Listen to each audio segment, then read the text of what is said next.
So hello everyone, welcome to my channel Aarti's study hub. तो आज की वीडियो उन स्टूडेंट्स के लिए होने वाली है जो students Punjab university Chandigarh BA first year या फर्स्ट सेमेस्टर में है। ठीक है। सो गाइस, आज से हमने एक नई सीरीज शुरू की है बीए फर्स्ट सेमेस्टर की, जो जर्नल इंग्लिश है जिसको हम एईसी बोल देते हैं। ठीक है, उसके कोर्स को शुरू कर दिया है और भी वीडियोस आ जाएंगी। ये आज की फर्स्ट वीडियो है।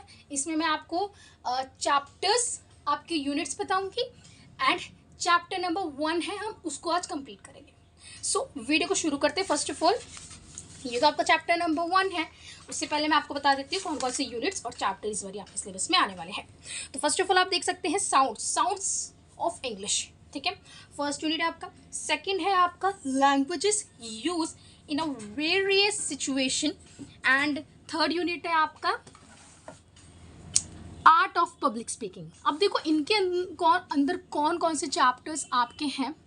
फर्स्ट आपका सिलेबल क्या होता है, सेकंड आपका वर्ड स्ट्रेस एंड थर्ड आपका टोन एंड इंटोनेशन, फोर्थ आपका है the use of rhetoric in communication and second जो मॉड्यूल है आपका उसमें है आपका certain phrases for routine interaction, using English for a conversation in a specific situation, using English for a debates. और fourth में आपका आ जाता है पूरा, एक मिनट,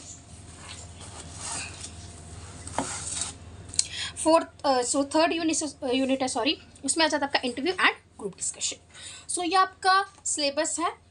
बुक चाहे 1 साल पुरानी है, 1 ईयर पुरानी है, उससे कोई इशू नहीं है। ठीक है, सिलेबस आपका मैंने चेक कर लिया था, सिलेबस बिल्कुल सही है, यही सिलेबस है, एज इट इज सिलेबस है, यही आएगा। और आपको अगर मैं आपको बताऊं कि पेपर कैसा आ सकता है, मतलब पेपर का स्ट्रक्चर नहीं बता रही हूँ मैं आपको, क्वेश्चंस नहीं बता रही हूँ, मैं आपको बता रही हूँ कि टोटल नंबर्स जो हैं आपके वो आपका 50 मार्क्स का होगा, जिसमें सबका थ्योरी होगा 30 मार्क्स का। ठीक है, यानी कि टोटल 50 मार्क्स का थ्योरी, 30 मार्क्स का होगा एंड देन आपका 15 मार्क्स का जो प्रैक्टिकल है वो होगा और 5 मार्क की इंटरनल असेसमेंट आपकी जहाँ लग जाती है। और एक और बात, जो हम सोच रहे एईसी इंग्लिश ये मुश्किल है, बहुत ईजी है, बहुत अच्छा पेपर आता है आपका, बुक से ही सारा पेपर आता है, कहीं बाहर से नहीं आता है। बस अगर आप ध्यान से पढ़ रहे हो, रेगुलर पढ़ रहे हो, तो ये आपके लिए ही बहुत अच्छी बात हो जाती है। सो वीडियो के एंड तक बने रहिएगा, अपने दोस्तों तक शेयर कर देना जो अभी कॉलेज में एडमिशन ले रहे हैं, जो भी से तैयारी शुरू करना चाहते हैं। सो वीडियो को स्टार्ट करते हैं फर्स्ट चैप्टर से।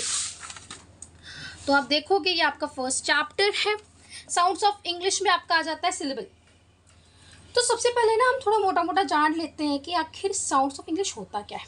फिनेम्स are the distinct speech sounds in English. देखो डिस्टेंस यानी छोटी स्पीच साउंड होती है फिनेम्स। ठीक है, फिनेम्स क्या होता है, बेसिकली हम देखते हैं जो हमारे अक्षर होते हैं। ठीक है, यानी कोई वर्ड नहीं, अक्षर। Forming the building blocks of a spoken language, की ये फॉर्म करते हैं, यानी बिल्डिंग ब्लॉक्स, जैसे एक बिल्डिंग के ब्लॉक्स बनते हैं वैसे ही हमारी लैंग्वेज, स्पोकन लैंग्वेज का फाउंडेशन बनती है। The sound of a letter often differ from its name. कई बार साउंड और लेटर अक्सर डिफरेंट होते हैं इसके ओरिजिनल नेम से। For example the letter C would be produce sound K, therefore the C in a cat would be begin with the sound of a K। देखो हम C लिखते हैं पर उसको प्रोनाउंसिएशन जो उसका होता है वो C से करते हैं, C लिखते हैं पर उसका प्रोनाउंसिएशन K से करते हैं। कैट बोलते हैं, अगर उसके हम एट लगा देते हैं वो कैट बन जाता है। इसी तरह इन्होंने आगे एग्जाम्पल दी है, अगर K को चेंज करके हम R लगा दें तो वो रैट बन जाएगा। इसको ज़्यादा समझने की ज़रूरत नहीं है, ये बस आपको जस्ट एग्जाम्पल था। अब आपको ना एक और चीज़ है कि फिल्म्स होता क्या है, जैसे कि आपको छोटा नोट आ जाए 2 to 3 मार्क्स का, वैसे तो आपको 5 मार्क्स का क्वेश्चन आएंगे। ठीक है, सारे यूनिट्स में से। सो मान लो आपको जैसे एमएसटी वगैरह में छोटा क्वेश्चन आ जाता है, ठीक है, कि फिनेम्स क्या होता है, तो a phoneme is a single important sound on which the meaning of word depend.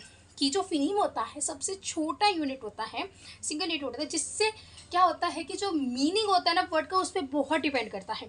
उसके बाद है the word is a combination of phonemes each representing a distant sound on which the word meaning depends। देखो इसमें word का meaning भी depend करता है। उसके बाद phonemes is a different from letter. Phonemes different होते हैं लेटर से, and then one letter has the capacity to signify different feeling. कि एक लेटर के अंदर क्या होता है कि कैपेसिटी होती है कि वो अपने फिनीम्स को अलग कर सकती है लिखने में, ठीक है। तो हम इस चीज़ को कह सकते हैं कि यस कि कि फिनीम्स क्या होते हैं, सबसे छोटी इकाई होती है लैंग्वेज की, ठीक है, साउंड्स के लिए यूज होती है। देर आर 44 देर आर एक सेकेंड ज़रा there are 44 phonemes in English which include 24 consonant sounds. 44 distinct phonemes हैं, यानी साउंड्स हैं, यानी अक्षर कहे या फिर हम फिनीम्स कह देते हैं, यानी साउंड्स कह सकते हैं, ठीक है। अलग अलग प्रकार की साउंड्स होती हैं, इसमें से 24 आपकी कॉन्सोनेंट साउंड्स बन जाती हैं एंड 20 वॉवल साउंड्स बन जाती हैं। अब क्या होती हैं ये वॉवल साउंड? देखो कॉन्सोनेंट साउंड्स वो होती है जिनको हम जब प्रोनाउंस करते हैं तो हमें थोड़ा रुकावट सी लगती है, ठीक है। थोड़ा मतलब क्या होता है कि इसमें हम थोड़ा उसको एकदम से सडनली नहीं बोल सकते। इसी तरह वॉवल साउंड्स वो होती है जिसमें कोई रुकावट नहीं आती, जो हमारी मुंह की एयर होती है वो एकदम सही तरीके से चली जाती है बाहर अंदर, ठीक है। आपको तो वॉवल में पता ही होगा कि वॉवल्स क्या होते हैं, कॉन्सोनेंट्स क्या होते हैं, वही चीज़ आ जाती है। प्योर वॉवल्स को हम अक्सर बोलते हैं मोनोथॉर्म्स। मोनोथॉर्म्स में जैसे कि क्या होता है कि जिसमें कि वॉवल लगे होते हैं, ठीक है। एंड डिप्थॉर्म्स में जैसे कि अब देखो इसमें एग्जांपल देखिए, such as a A in a time, यानी time start with A, like cat, cat में हमने लगा दिया ए, ठीक है। तो ये क्या हो जाता है कि ये डिप्थॉर्म्स बन जाते हैं, जिसको हम ग्लीट वॉवल्स भी कह देते हैं, ठीक है। यानी कि इसमें थोड़ा आपको इसमें थोड़ा कन्फ्यूज़न होगा, क्योंकि सबको ही होता है कॉलेजेस में जब बच्चे आते हैं ना, इनको सबको ही इस वाले उसमें थोड़ा कन्फ्यूजिंग लगता है।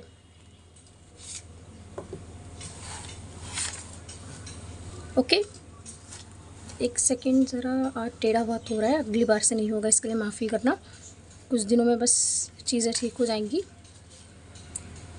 तो ये था आपका ये फर्स्ट पेज। सपोज अब हम करने जा रहे हैं इसका, वो था आपका मोटा मोटा इंट्रोडक्शन, ये है आपका फर्स्ट यूनिट का first chapter.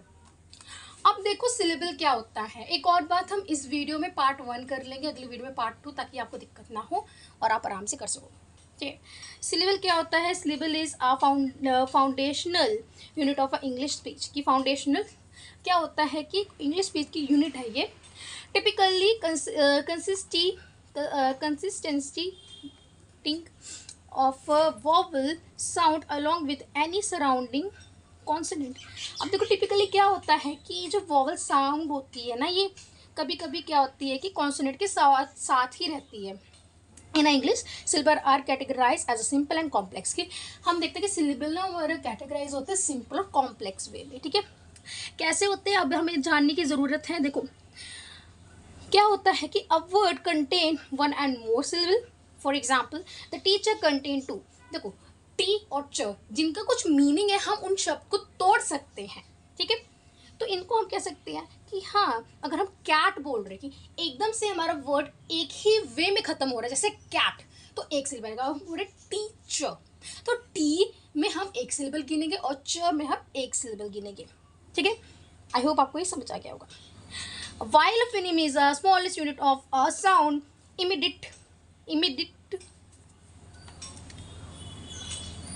when articulating a letter, a syllable is a smallest unit of a sound. When articulating a word, a syllable may consist of a single or a collection of a speech sound. अब इन्होंने क्या बताया कि एक syllable अपने साथ consist कर सकता है सिंगल को, collection of speech other sounds के साथ भी आ सकता है। Syllable help to break the words down in a smallest pronounceable parts कि हम कई बार पढ़ते थे, हमें कई बार जब शुरू में हम बच्चे होते हैं, हमें इंग्लिश पढ़नी सीखनी होती है, तो हम क्या करते हैं, वर्ड्स को तोड़ के पढ़ते हैं। जैसे एजुकेशन, ठीक है, हमने ऐसे पढ़ा। तो अगर इसके अंदर अब हम देख रहे हैं कि हाँ एजुकेशन इतनी बड़ी वर्ड है, तो ये एक तरफ से बोलकर सीधा ख़त्म तो नहीं हो रहा है, इसको हम ब्रेक कर सकते हैं। तो इसी को ही हम क्या बोल देते हैं, सिलेबल बोल देते हैं। अब देखो, अब आप समझोगे कि ये क्या है। मैं आपको बता देती हूँ कि टाइप्स ऑफ सिलेबल क्या होता है बेसिकली। अब देखो, ये है आपके टाइप्स ऑफ सिलेबल। ये सारी आपकी टाइप्स भी है, एग्जाम्पल्स भी है। आपसे पूछ लिया जाए कि ये क्या है, टाइप्स भी है। देखो, जिसमें हमेशा एक सिलेबल आए ना, हमेशा उसको हम मोनोसिलेबिक कहते हैं, जिसमें वन आता है। जैसे कि कैट, बैट, रैट, मी, गर्ल, रैट, माइस, स्टे, स्टिल, मैट, ठीक है। इसके बाद अगर जिनमें टू सिलेबल हमें देखने को मिलते हैं, ठीक है, जैसे कि sister, माइजर, cooked, winter, brother, winner, simple, summer, friendship. अब देखो, इनको हम दो हिस्सों में बांट सकते हैं, पर ऐसा भी नहीं होना चाहिए कि हम, जैसे कि हमने कहा फ्रेंड ड शिप, नहीं, हमें फ्रेंड एक अलग चीज़ बन रही है, एक अलग वर्ड है, और शिप एक अलग वर्ड है। तो ऐसे वर्ड को हमें, जब वर्ड को ब्रेक करना है, हमें ऐसा ब्रेक करना है कि वर्ड का ब्रेक किए वर्ड का भी थोड़ा मीनिंग निकले, ठीक है। अब देखो, अ वर्ड में बी ट्राइसिलेबल। अब देखो, पहले वर्ड को बोलते हैं मोनोसिलेबिक, और इसको बोलते हैं हम डाइसिलेबिक, जिसमें दो होती हैं, और थर्ड वाले को हम बोलते हैं ट्राइसिलेबिक। ट्राई मतलब ट्रायंगल, ट्रायंगल मतलब तीन साइड, तो इसमें याद रखोगे थ्री सिलेबल होते हैं। जस्ट लाइक हम देख सकते हैं कि पुनिशमेंट, ठीक है, फाउंडेशन, प्रिपेयरिंग, बेनिफिट, ठीक है, एंड पिलग्रिमेज, टॉलरेट, ठीक है। ये सारे क्या हो गए, टाइप्स ऑफ, आपको सिलेबल भी आ सकता है एग्जाम में। आपकी दो टाइप्स और होती हैं आगे, जिसमें है अ वर्ड में बी टेट्रासिलेबिक, जिसमें हमें 4 सिलेबिक दिखाई देते हैं। जिन वर्ड में हमें 4 सिलेबिक हो उनको हम टेट्रासिलेबिक बोलते हैं, जिसमें 3 हो उसको हम बोलते हैं ट्राइसिलेबिक, जिसमें 2 हो डाइसिलेबिक, और जिसमें 1 हो उनको बोलते हैं मोनोसिलेबिक, ठीक है। अब इसमें देखो आप, फोटोग्राफी, इसमें कितने सिलेबिक के, आपको 4 सिलेबिक दिखाई देंगे। इसके बाद सिस्टमैटिक अलग चीज़ हो जाती है, इंडिसिविस, ठीक है, एंड एब्सोल्युटली, ठीक है, प्रिपरेशन। तो ये क्या हो गया, इनको हम बोलते हैं टेट्रासिलेबिक। अ वर्ड में भी पेंटासिलेबिक। अब देखो, पेंटासिलेबिक क्या होता है कि पेंटासिलेबिक में हम देखते हैं कि अक्षर में भी ऐसा हो, मैथ्स वाले जो हैं, अब मुझे तो पता नहीं, मेरी मैथ्स इतनी अच्छी नहीं है, कि जो पेंटासिलेबिक में भी जो होता है उसकी 5 साइड्स होती हैं, ठीक है। तो इस हिसाब से 5 सिलेबल्स हो गए। जैसे एक एग्जामिनेशन। आप सोच रहे होगे इसमें ए या फिर ये वर्ड्स बीच में क्यों आ रहे हैं, क्योंकि इनका ब्रेक करते टाइम अगर ये अच्छे से ब्रेक हो रहे हैं, ठीक है, तो ही हमें इनको ऐसे ब्रेक हम कर सकते हैं। जैसे कि एक्स, हम कई बार एक्स, जैसे कि एक्स प्राइम मिनिस्टर हम यूज़ करते हैं, तो हम इसको यूज़ कर सकते हैं। यूज़ कर सकते हैं, तो हम अगर वर्ड अच्छे से ब्रेक हो रहा है तो सिंगल अगर अल्फ़ाबेट छूट जाता है, छोड़ना पड़ता है, तो आप छोड़ सकते हो, बट वो करेक्ट होना चाहिए। आई होप आपको यहाँ तक समझ आ चुका होगा। अब देखो, यूजेस ऑफ सिलेबिक। देखो, syllable are use in a poetry, lyrics, and sometime use in a prose to give a arithmetical foundation of words, ठीक है। अब कई बार इनको हम यूज़ कर लेते हैं, किसमें, हम ड्रामाज में यूज़ कर लेते, सॉरी, पोइट्रीज़ में, लिरिक्स में, एंड प्रोज वगैरह में जो हमारी होती हैं, इन सब में हम यूज़ करते हैं इनको।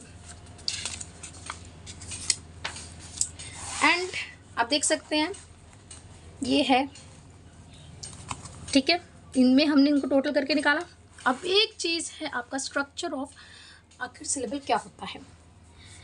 अ syllable primarily has a 3 main parts. First होता है ऑनसेट, सेकंड होता है न्यूक्लियस, थर्ड होता है कोडा।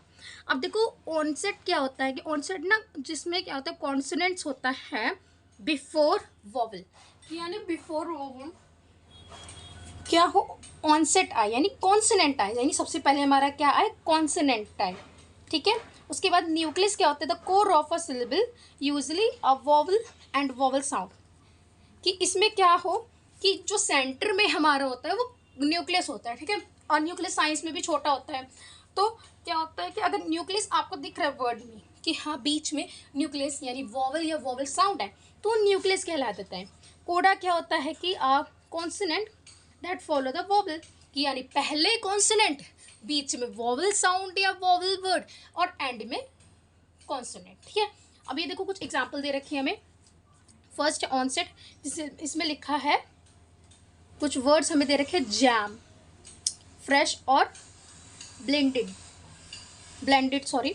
अब देखो ऑनसेट में क्या दे रखा है, जे यानी कॉन्सोनेंट, न्यूक्लियस में दे रखा है ए यानी वोवल, एंड कोडा में हमें दे रखा है एम यानी हमारा कॉन्सोनेंट यानी जैम। यानी इसी तरह आप देख सकते हो दूसरे वर्ड फ्रेश में भी दे रखा है और ब्लेंडेड में भी दे रखा है।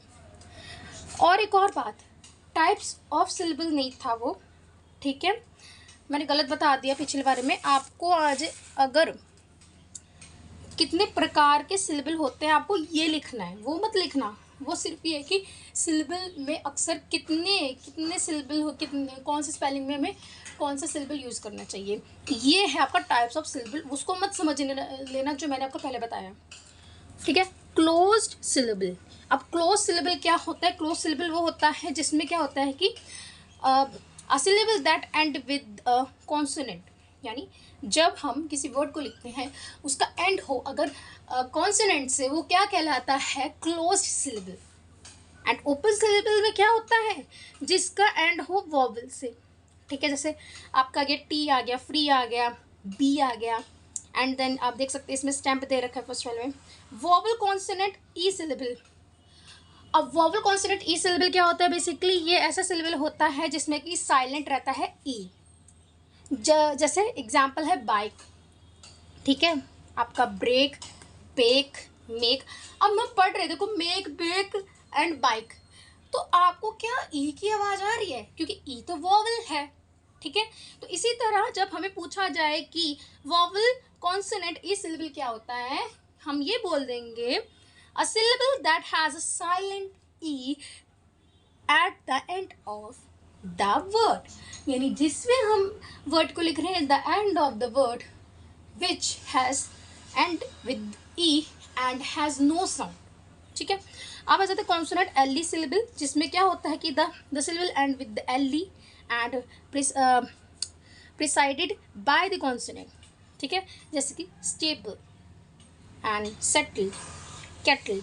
ठीक है, यानी देखो जिसका एंड हम देख रहे हैं ना कि एल ई से हो रहा है पर स्टार्टिंग कॉन्सोनेंट से हमने देखी है। ठीक है, तो यही चीज़ आ जाती है इसमें भी। उसके बाद है R controlled syllable, a syllable where a vowel is followed by R. Influence जो होता है जो आर से होता है। ठीक है, यानी कि जब वोवल के बाद में आर लगे उसको हम बोल देते हैं क्या, R control syllable. I hope आपको ये वीडियो अच्छा लगा होगा। आज का वीडियो जो है चैप्टर आपका जो है वो फिनिश हो गया है, first chapter. So congratulations, and इसी तरह हम आपके चैप्टर्स लाते रहेंगे। एंड अगर कोई क्वेरी लगती है आपको या फिर आपको लगता है कि कुछ मिसिंग है तो प्लीज़ मुझे बता देना। एंड हम कल लेकर आएंगे वर्ड स्ट्रेस।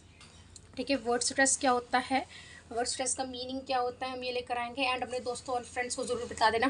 ठीक है, कि ये आपका चैनल है, आप अपने चैनल से तैयारी कर सकते हैं। हम और सब्जेक्ट्स की जैसे political science, history and geography जैसे सब्जेक्ट्स के लिए भी क्लासेस जल्दी लेकर आएंगे। एंड आपको इसके फ्री नोट्स मिल जाएंगे जल्द ही टेलीग्राम ग्रुप में। प्लीज़ टेलीग्राम ग्रुप ज्वाइन कर देना, चैनल के अबाउट में आपको मिल जाएगा। और प्लीज़ सपोर्ट करो अपने चैनल को, ताकि आप अच्छे से तैयारी करोगे अभी से तो आपको बहुत अच्छा रिजल्ट मिलेगा, आपको इंटरनल असेसमेंट भी अच्छी मिलेगी। सो एक और बात कि एडमिशन क्लोज होने वाले हैं 2 जुलाई।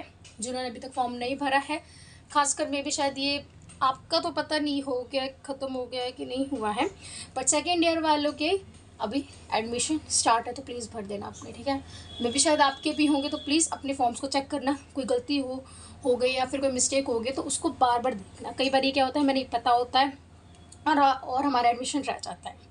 सो प्लीज़ इस बात का ध्यान रखें, ठीक है। आज पहली वीडियो थी, अगर मुझसे कोई गलती हुई है, प्रोनाउंसिएशन में कुछ गलती हुई है या फिर कोई चीज़ जो मैंने गलत बताई है, प्लीज़ मुझे कमेंट्स में बता देना, ठीक है।